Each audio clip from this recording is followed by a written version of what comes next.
What's going on, people? Welcome back to another video. My name is hughwizzy and you're watching Paper Talk. We are back again bright and early on a Monday morning to go through the latest breaking news for LNS and see exactly what's making the headlines in the back pages of the most fraudulent publications available to man. We buy them so that you don't have to. Love to your mothers. I hope you're all doing well and looking after each other in these turbulent times. We're all we've got, people. I want to say a massive shout out to the newest members of the Fraud Gang Members Club. You are massively appreciated.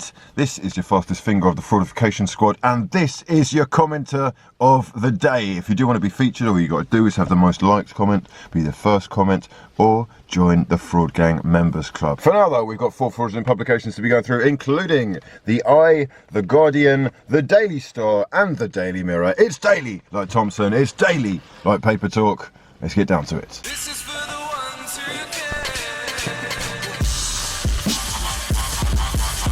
And we're going to start today on the back of the Guardian, who say Mourinho's lazy blast. Spurs manager lays into players after Everton start with a bang. This comes after Jose Mourinho heavily criticised his players in the post-match press conference interviews by saying that he was disappointed with the lack of effort and that the press seemed lazy as Carlo Ancelotti's men took a 1-0 lead and indeed a win through Calvert-Lewin's header from Luca Digne's sensational cross. A fantastic start for Everton, who have brought in some top names in Alan, James Rodriguez and Abdoulaye Doucouré, and all three of them looked absolutely sensational on a day that left Jose Mourinho and Spurs 17th in the table after the first game. And Jose Mourinho is the main focus of the back of the Daily Mirror as well, who say unready, unfit, lazy. Jose puts the boot in as Spurs fall to a humbling defeat against a much improved Everton side. He wasn't only critical of his own players, he was also critical of the referee, who allowed Luca Digne to move that free kick forward about 5, maybe even 6 yards, perhaps helping the quality of the delivery, and Jose Mourinho not best pleased about that. And over here we've got a little piece on Kylian Mbappe. It says red alert, the French World Cup winner set to quit PSG, saying that he wants out next summer and putting Premier League clubs on alert for a world record deal. PSG did lose 1-0 to Marseille last night, Florian Thauvin getting the only goal of the game, and there was a mass punch-up towards the end. However, Kylian not involved in that, and I guess the rumours are going to start circulating about where he ends up next. Nuno Espirito Santo in the back of the Daily Star, having just signed a new 3-year contract. The Daily Star perhaps jumping the gun slightly with Kylian Mbappe's next move, the topic of discussion. They say Manchester City are going to require a replacement for Sergio Aguero pretty soon. They also say that he is an admirer of Manchester United, who may well want a top-class striker.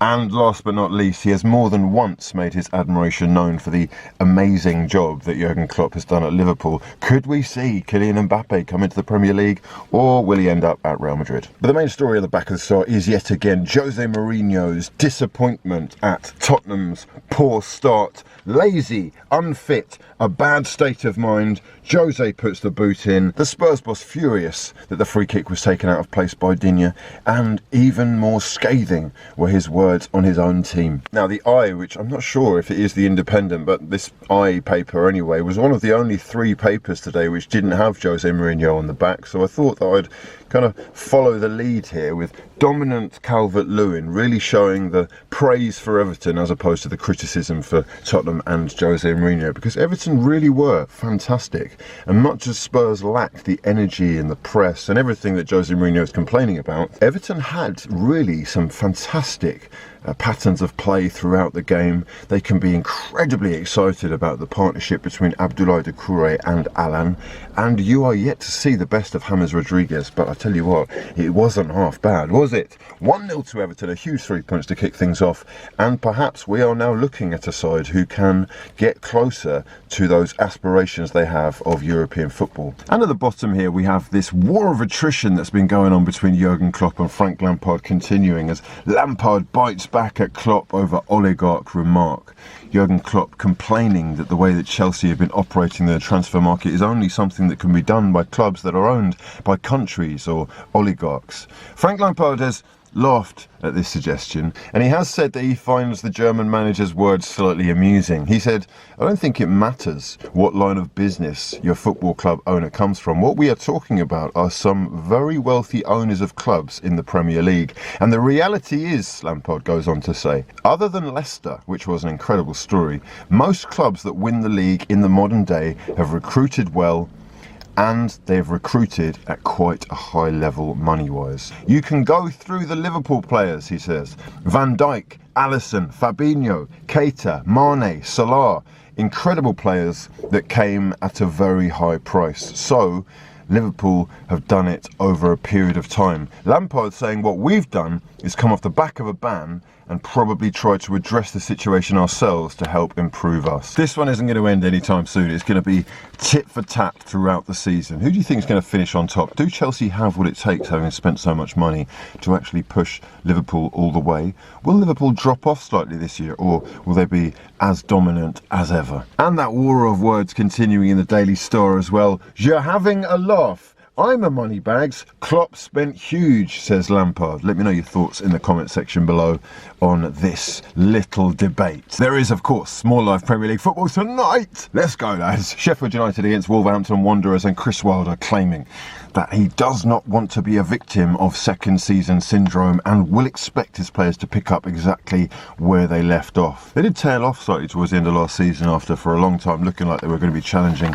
for those European places. And Chris Wilder saying we have to start the season in the same manner we did last season and with the same attitude. We want to establish ourselves in the Premier League. Let me know your thoughts in the comment section below. Will Chris Wilder's Blades be able to maintain the level of performance that they put in last season? And a double page spread here on what was, without question, the most epic game of the weekend. Liverpool 4, Leeds United 3, with Jurgen Klopp saying, "Complacent? Don't use that foul language with me." Jurgen Klopp has a good grasp of English swear words, but bridled at talk of his champions taking Leeds lightly. And you have to be honest, they didn't. They gave as good as they got, and as much as I was so impressed with Leeds United, Liverpool are just Liverpool, and they are going to take some stopping, that much is for sure. They've now extended their home unbeaten run to 60 games. That's 49 wins and 11 draws, and that is only the third run ever of 60 plus unbeaten games by an English side in top flight history,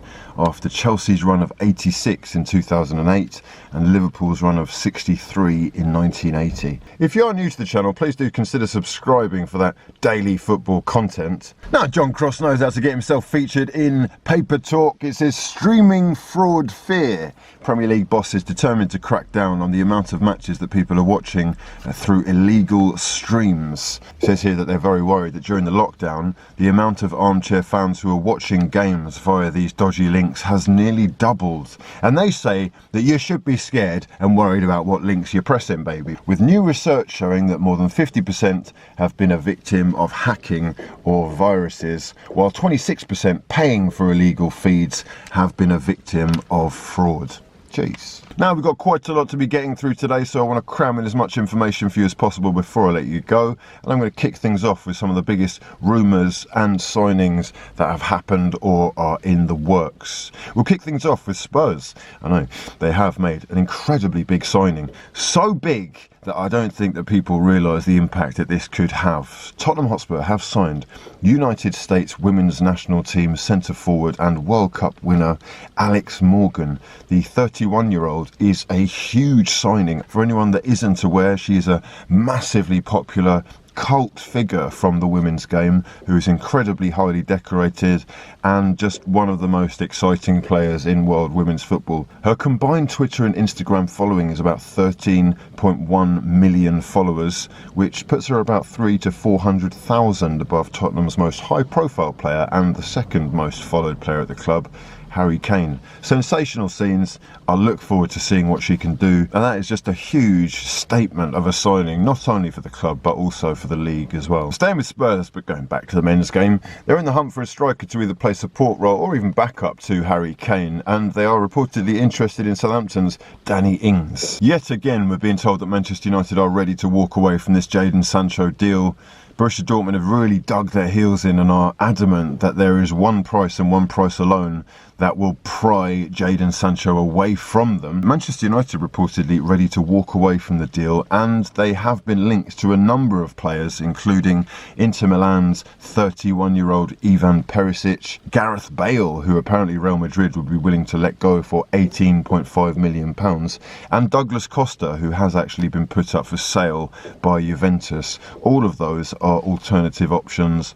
Are we going to see anything done? The clock is ticking, and even though there's about 3 weeks left of the window, you would have thought that Manchester United would have liked to get those players in and embedded into the squad. Manchester United have also been linked to Spanish 23-year-old left-back Sergio Reguilon. He's apparently said that he prefers a loan move to Sevilla because he wants to bolster his chances of finally getting into the Real Madrid squad. Arsenal are in the hunt for a goalkeeper after accepting a £16 million bid from Aston Villa for Emilio Martinez. Apparently they're looking to sign Icelandic goalkeeper Runar Alex Runarsson, who is a 25-year-old at Dijon, but there have also been links to Brentford's David Raya. Let me know your thoughts and any preferred goalkeepers that you would like to see the club aiming for. Porto have reportedly lowered their asking price for Brazilian left-back Alex Telles to €20 million, which is about £18.5 million.